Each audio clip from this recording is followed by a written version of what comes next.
Welcome to the Great Detectives of Old Time Radio from Boise, Idaho. This is your host, Adam Graham. If you have a comment, send it to me, box13 at greatdetectives.net. Follow us on Twitter at Radio Detectives and become one of our friends on Facebook, facebook.com/Radio Detectives.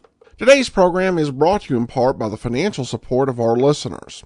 And I want to start by thanking Karen for becoming our latest Patreon supporter at the Shamus level of $4 or more per month. You can support the show for as little as $2 or more per month. Just go to patreon.greatdetectives.net. Also want to thank Brian for sending in a one-time donation to support the show. He did it through our P.O. Box, which is P.O. Box 15913, Boise, Idaho 83715. That's P.O. Box 15913, Boise, Idaho 83715.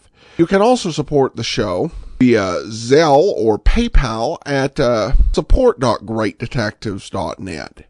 Well, now it's time for today's episode of Nightbeat. Original air date, July the 6th of 1951, and this one is Bill Perrin Amnesia Case. NBC presents transcribed Frank Lovejoy in Nightbeat.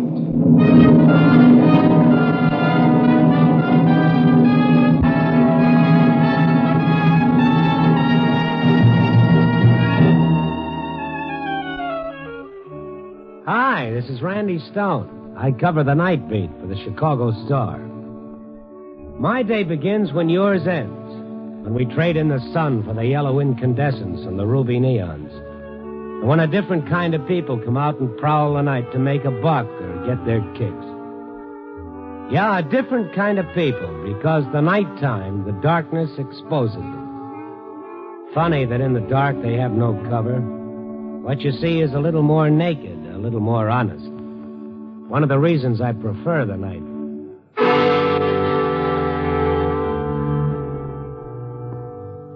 So my day began as usual about 8:30 p.m. I walked up the steps of the Star and into the city room. There were two telephone messages on my desk from a Corporal Bennett, and they said, "Please call Hines Hospital." That's the Army hospital.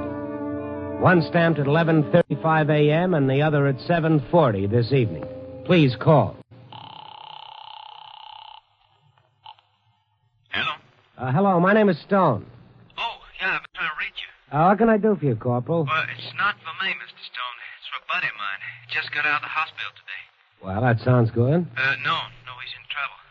Inside his head. He's out now on a 30-day furlough before they discharge him and, Well, what can I do for him, Corporal? Well, talk to him. You see, he's been reading your column, so have I. I think you might be able to help straighten him out. Oh, this is his hometown? Yeah, but he's all alone. He hasn't got anybody. Name is Perrin. Bill Perrin. He'll be in Civvies. Where? Well, I spoke to him about 15 minutes ago. He called from a bar on State Street, a hideaway club. Look, Mr. Stone, he's a buddy. I'm worried. All right, I'll check. He's all mixed up, Mr. Stone. Please go easy with him, huh? What was he in the hospital for, Corporal? Head injuries. He's lost his memory.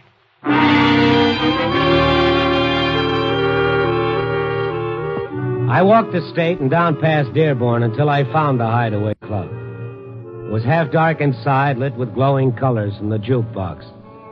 Down at the end of the bar, a young fellow leaned on his elbows, a glass of beer in front of him.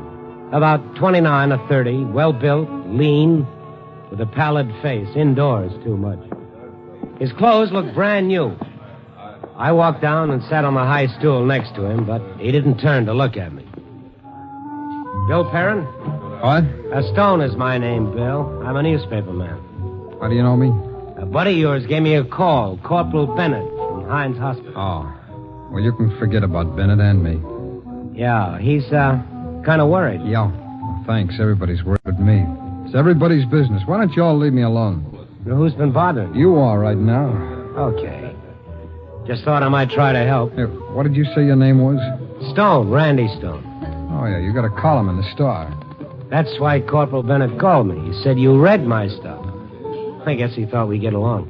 Well, I don't think so. You sound bitter. The column's not that bad. Bitter? Why should I be bitter? What have I got to be bitter about?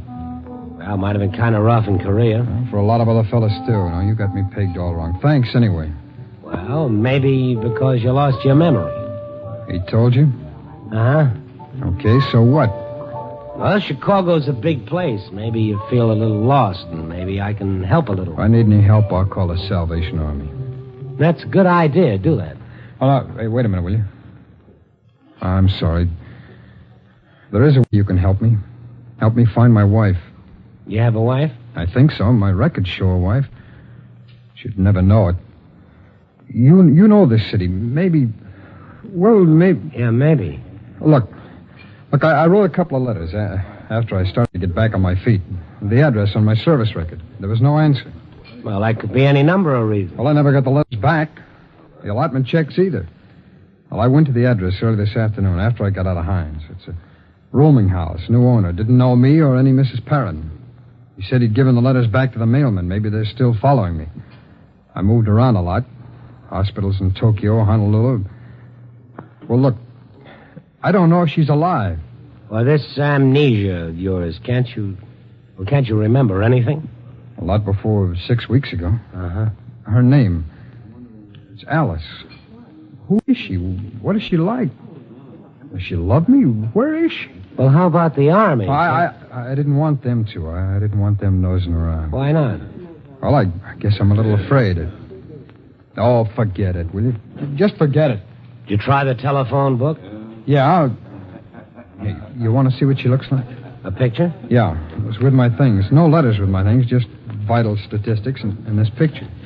Oh, pretty. Pretty? She's not pretty. I don't like pretty. Isn't a good word. There's something else there. Maybe lovely. Oh, not maybe. She is lovely. How long you been married, Bill? I wish I knew. Uh-huh. Now, what's the difference? What'll it come to anyway? How do I start my life all over again? Well, the first thing to do is find your Alice. Come on. No. I don't want to go with you. What, are you afraid? Yeah. Mm-hmm. I think maybe you need your wife, Bill. I'll see what I can do.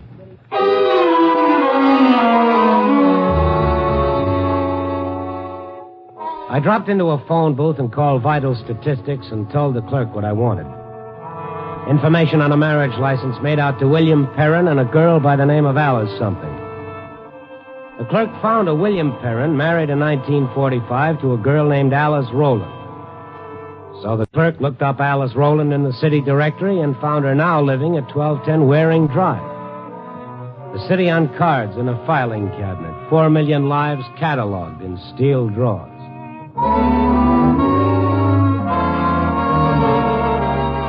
1210 Waring Drive, apartment D. I pushed the button and waited. Yes? A big guy, 6'3" at least, and 220 pounds on the hoof. He was holding a highball glass in his hand. What is it, Buster? I'm looking for Alice Rowland. Come in. Alice, for you. Just a minute, Danny. What's it about? Bill. Hmm? Alice's husband, Bill Perrin.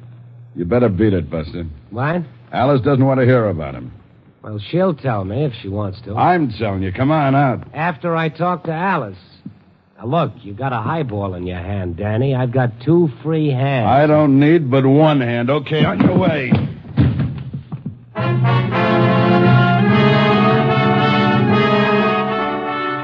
It was ridiculous, but he slammed me up against the wall with just the tips of his fingers. Not even a hand. It felt like a pile driver or a piston rod of a locomotive. He was right at home here, Danny boy. Danny, what is it? Buster's just leaving. No, she wasn't pretty. Pretty is a bad word. She was lovely. Lovely lines on her face, little puzzled, little disturbed as she looked at me.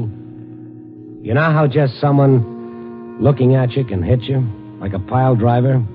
Well, she hit me, Alice Rowland Perrin, the soldier's wife, he didn't remember. Kind of physical, you're Danny. What do you want? It's a tiny story. What? What do you want? I'll tell it to you. Who are you? Stone is my name, Randy Stone. I aimed wrong. I should have thrown you out the door. Please, Danny. Your husband's in town. What? My husband. I told you, Alice. I shouldn't have let him in. Why did you drop the Perrin from your name, Alice? What do you want? It's what Bill wants. He wants his wife. Get out. Hmm? Get out. Out. See, Buster? But Bill... Bill. I hate everybody by the name of Bill. I hate them all. I don't know any Bill. Well, he doesn't know any Alice either. What? He doesn't remember. He can't, Alice. That's why he sent I me. don't care if he's dead. Do you understand, Mr. Stone? I don't care if he's dead.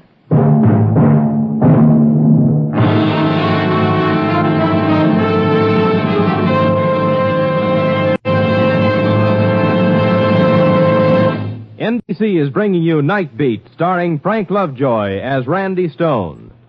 It's the Silver Jubilee on NBC. Tonight you're invited to high adventure over NBC with the amazing Mr. Malone, a hard-hitting, fast-moving criminal lawyer always out for a new client and new adventure. The Man Called X brings to the NBC microphone screen actor Herbert Marshall as a security agent intent on preserving world peace through counter-espionage. Now here's a program note. Sunday, hear Lloyd Nolan in Martin Caine, Private Eye on NBC.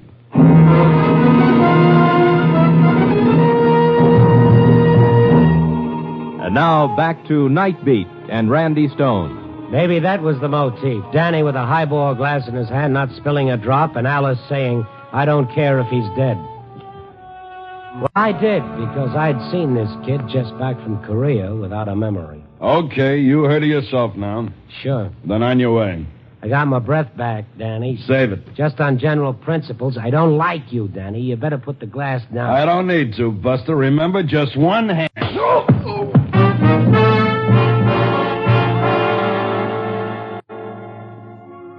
It felt good hitting him right in the middle, hitting him for Bill, and hitting him because I was angry at him, at Alice, at the whole thing. A big guy, a big target. He doubled over, and I brought one up from the floor. And I took care of the drink, too. Probably stained the nice figured rug. Don't. Don't what, Alice? Well, help me with him. The couch. He's not out. Okay, get up. Did you do that? You're soft. Just a second. I need some of that breath back in my lungs. Oh, Danny, go on home. Leave me alone. I'm not just going to walk out and let you get involved in all that again. Oh, what? You heard the lady, Danny boy. This is her apartment, isn't it? Even though you seem to know your way around. Please, stop it. Alice. Danny, I want to talk to Mr. Stone. Okay. But don't come running back to me with your troubles again. What kind of a joker is that? You sure picked the right guy. Don't try to make a comedy out of it. He's my brother. Oh. I asked him to go because I don't want any more fighting. Now you can go, too, Mr. Stone. Not interested in Bill? No.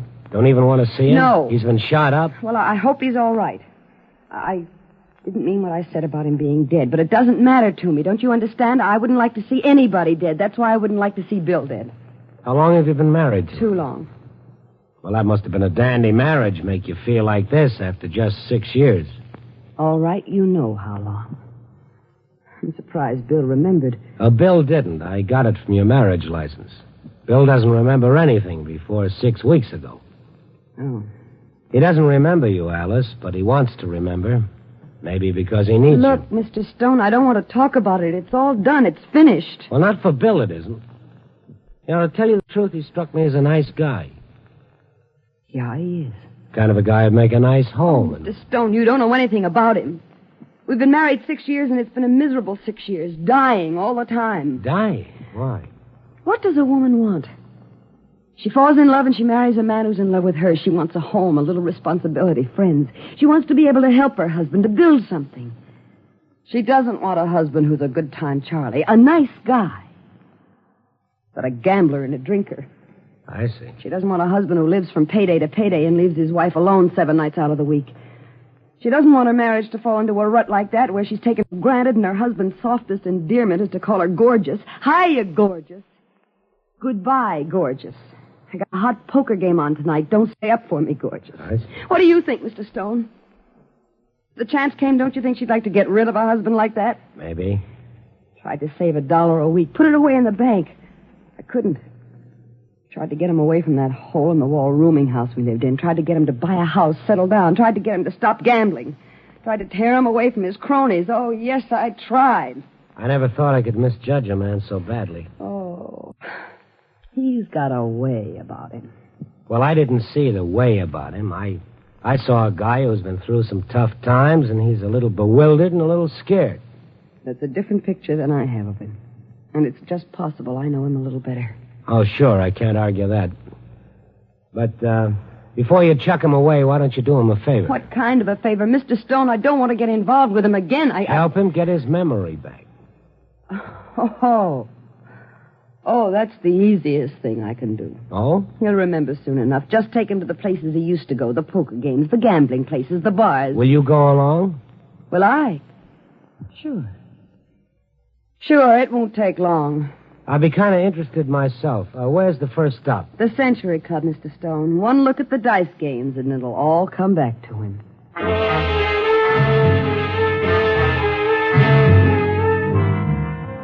I called the hotel and told Bill to meet us in front of the Century Club. And I figured the expense account could absorb a taxi. Alice didn't say a word, but there was something aloof and frozen in her, as though she'd put her heart in cold storage and wasn't going to thaw it out for anything or anyone.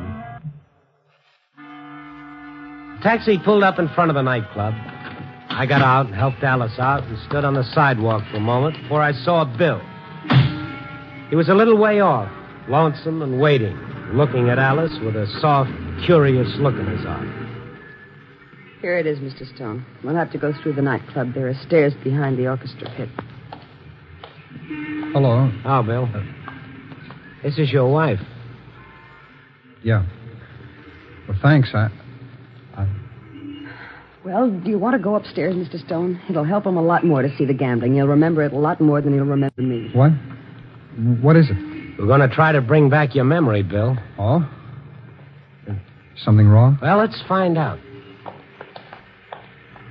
He kept looking at her. He couldn't take his eyes off her. Once, when she felt his steady stare, she looked back for a second, and he turned away, embarrassed. Kind of funny, a guy falling for his wife all over again after 6 years. But she wasn't having any. We went through the nightclub to the back. I stopped at the bottom of the stairs. No, not here, upstairs. Yeah, I know, but not much point in me rolling along like an extra wheel. Isn't there? You started this. You leave and I leave. This is no fun for me. Bill, don't you think... No. Please, Randy. Please stay with us. No, Bill didn't think so either. So we went up the stairs and down a long aisle to a door marked with a big flowery C. I knocked, the door opened. A man in a tuxedo looked out at me. Yes? Can we get in? No. Well, I'm Randy Stone. No. You know Bill Perrin. Oh, sure. Hi, Bill. Haven't seen you for a long time. Come in, if you'll vouch for this guy. You know me? Oh, that's good. Come in, folks. Make yourselves at home. Should be familiar. It hasn't changed. Same tables, same roulette wheels, even the same smoke in the air. Well, Bill? No, I never saw this place before. I don't understand.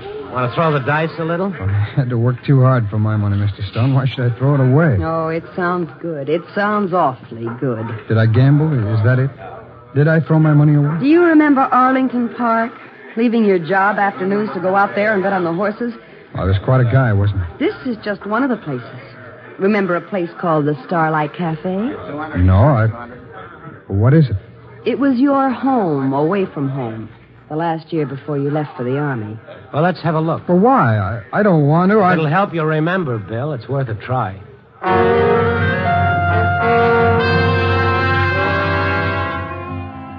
I was going to flag another taxi, but Bill said he'd hired a car, so we walked around the corner where he'd parked it, and Alice gave him directions.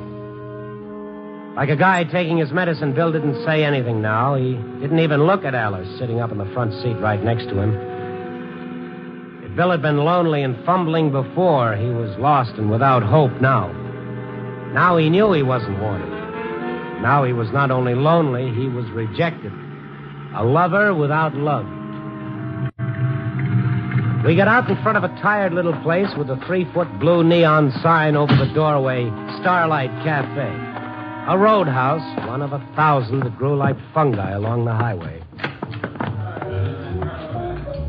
Bill stopped just inside the doorway, looked around, looked at everything, trying to find something to remember and not happy about it. A dirty place, dark, with booze and a girl drinking by herself at one end of the bar. A few couples down the other end. Bartender leaning a meaty arm over the bar, mopping the counter. His face lighting up as he caught sight of Bill. Well, Bill Perrin, it's been a dark day. The usual, Harry. Sure. I heard you lost out the draft board, Bill. Some of the best people win that kind of a raffle. He wasn't drafted. No? He re-enlisted. Well, there's your drink. Maybe a couple of them will make you remember instead of making you forget like it used to. What a guy I was. It doesn't come back? No. Harry, how many times did I have to come here and take him home? Oh, so he fell asleep here once in a while. So what? All the time we were married? Not at first. Not at all at first. Oh, you always gambled. You always liked your friends around you. Even more than you liked me. But the last year, it was as though you didn't care for anything very much. Nothing to live for. Let's get out of here. Your drink? I don't want it. Here, bartender, take it out of this. Why, sure, okay. What's wrong? A scientific experiment in time travel. The past and the present are caught up with each other.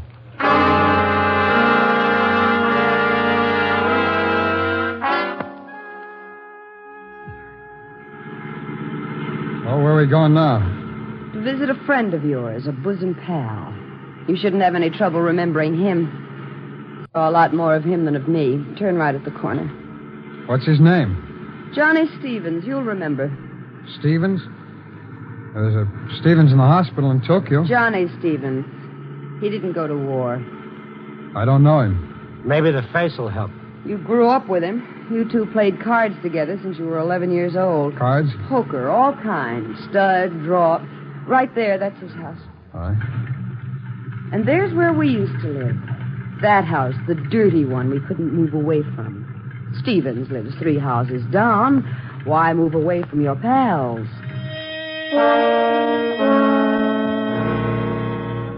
Bill killed the motor, and we got out. There was a small light on in one of the rooms. Alice rang the bell. Well, Hello, Johnny. Oh, hi, Alice. Hey, Billy boy, when you get back? Boy, if you only knew how I missed you. Missed me? The whole gang ain't what it used to be.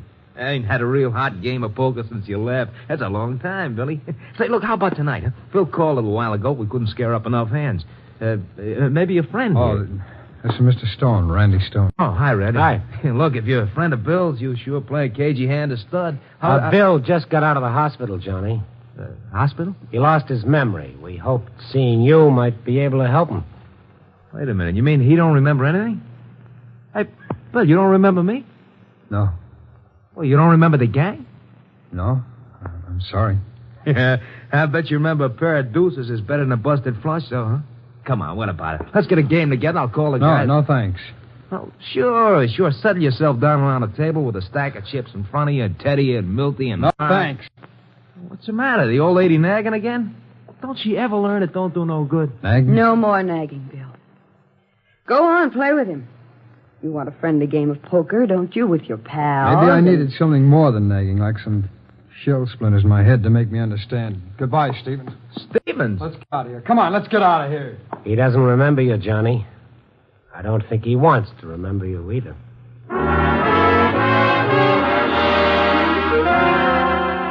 Back in Bill's car, Bill's shoulders were tense, and on his face was the discovery of the kind of guy he'd been. Yeah, the night was running true to form. You can kid yourself there's hope for a lost cause when the sun is shining, but you gotta face the facts for what they are at night. And now there was just loneliness for Bill and bitterness for Alice. Take me home, please. Can't understand it. I don't want to gamble. I don't want to drink. I don't know how I could have been like that. It's not hard to figure, Bill. Lots of marriages fall into ruts. People take each other for granted and get into selfish ways. You do a lot of thinking in the Army. You're alone most of the time, alone with your thoughts. And you look at a picture of a woman and you think, she's married to me, and what kind of a life did I give her? Take me home. Take me home. Sure, I will. I'm sorry, Alice. You weren't drafted, Bill. You re-enlisted, so Alice says. Why? Well, To get away from me, to chuck it all. Maybe he didn't like the things he was doing either. Well, if he didn't, he put on a good act of liking them. Not that way now, Alice. For how long? Well, maybe it's worth finding Until out. he gets his memory back. Until he remembers everything. Sure, maybe he doesn't want to gamble now. But how about tomorrow? When his memory comes back, all the rest of it will come back, too. Hey, where are we going? We're not going home. No, we're not. Stop this car. I'll stop it when we get where we're going. What are you trying to pull, Bill? Well, sit back in your seat, Stone. We're going fast enough now so that a little turn of the wheel... It's kind of a dumb play, Bill. What's the angle? I found out some things about myself tonight. I also found out I have a wife. Well, I don't like what I found out. But I don't want to go back to being nobody again either. So? So I'm going to say some things, and Alice is going to have to listen. All right, but you don't have to do it at 60 miles an hour. I can't explain about how I was before. It doesn't make sense. It doesn't make any sense at all. Bill, there are all kinds of speed... Week after week, lying in that hospital bed with nothing to do but try and remember. Only all you had your head was this great big blank fog. Mr. Stone, he'll wreck the car. Well, they say you have a wife. They say that picture on your nightstand. That's her. But what's she really like? Where is she now? Maybe she's thinking about you, worrying about you. Maybe she's praying for you. Please, Bill. This wife you can't even remember. Just knowing that somewhere she exists.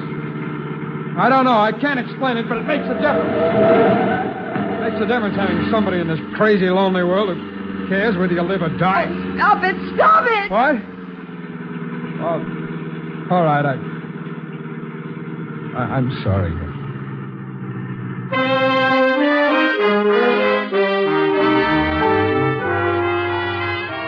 I don't know if Bill Perrin should have been let out of the hospital sooner or if he belonged there for the rest of his life. He was either awfully determined or awfully dangerous. We were hitting the outskirts of the city. Bill was driving slower now, as though he knew where he was going. Look, why don't you take me home? It's late. I've got to go to work tomorrow. Well, I said to myself on that hospital bed, now's your chance. Be smart. You've been saving every penny out of your sergeant's pay. Do something with your life. And for this wife, you can't even remember. We were driving through an area of one-family houses, middle class and nice. Bill turned a corner and put on his brakes. A neat little house with yellow lights framing the door and a big sign on the lawn, sold. Bill sat there looking out the windshield, not turning to look at us. When I got out of the hospital this afternoon, I rented this car and drove out here. I wanted to take another look at it. Another? You let that slip, Bill. It was a long time ago, this same house. I wanted to buy it so bad. I know, Alice. You drove out on a Sunday. You didn't even want to look at it. You remembered this house. You remembered everything. Alice. You don't have amnesia. All those places we went to tonight. You said I'd change back to what I was when I got my memory back. Bill. Do you still believe it? Oh, Bill.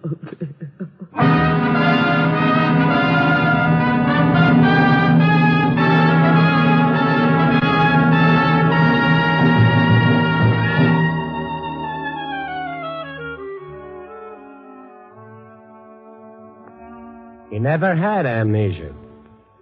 Used to trick me so that I could help him get back his wife. He and that buddy of his, Corporal Bennett, used me for a fall guy. Well, I feel pretty good about it, being used as a patsy. Feel pretty good Bill understood between the lines of the things I wrote. Feel pretty good Bill had the courage and the instinct to fight his way back to health. Because he was sick at one time. And the amnesia? Well, he wanted to forget the things he'd done, and I think he did pretty good. I couldn't want to do any better with some of my own problems. Oh, well. Copy, boy.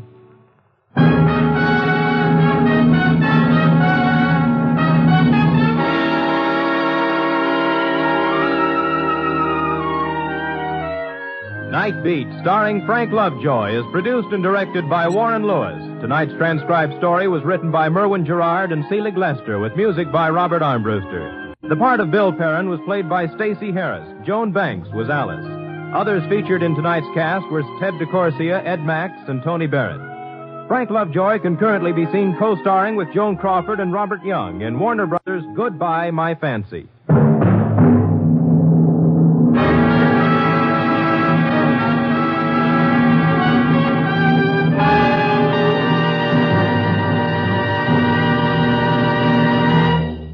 Night Beat came to you from Hollywood.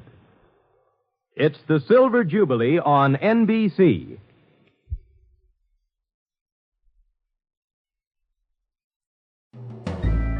This is Andrea J. Graham, author of the Web Surfer series. Oh, and a Madam's Wife. You're listening to the Great Detectives of Old Time Radio.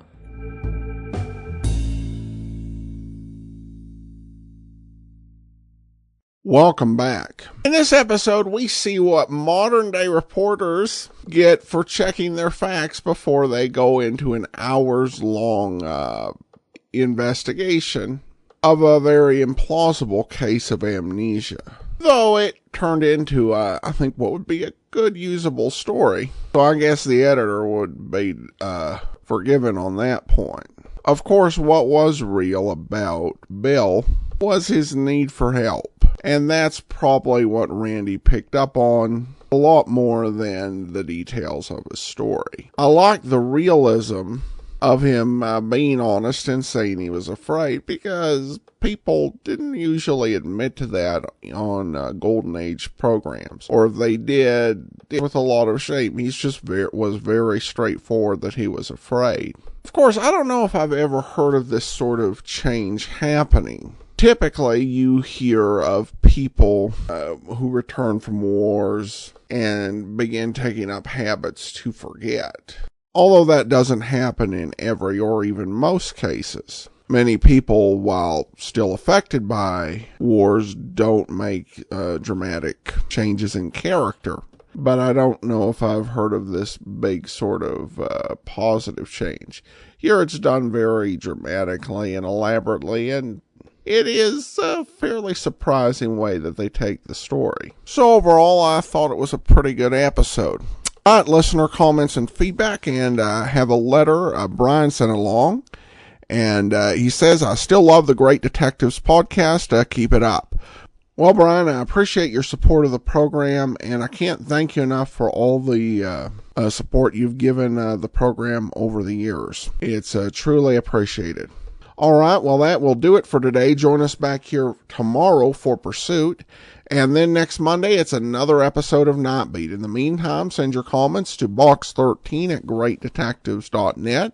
You can also mail in your comments to P.O. Box 15913, Boise, Idaho, 83715. And check out our growing YouTube channel, youtube.greatdetectives.net. From Boise, Idaho, though, this is your host, Adam Graham, signing off.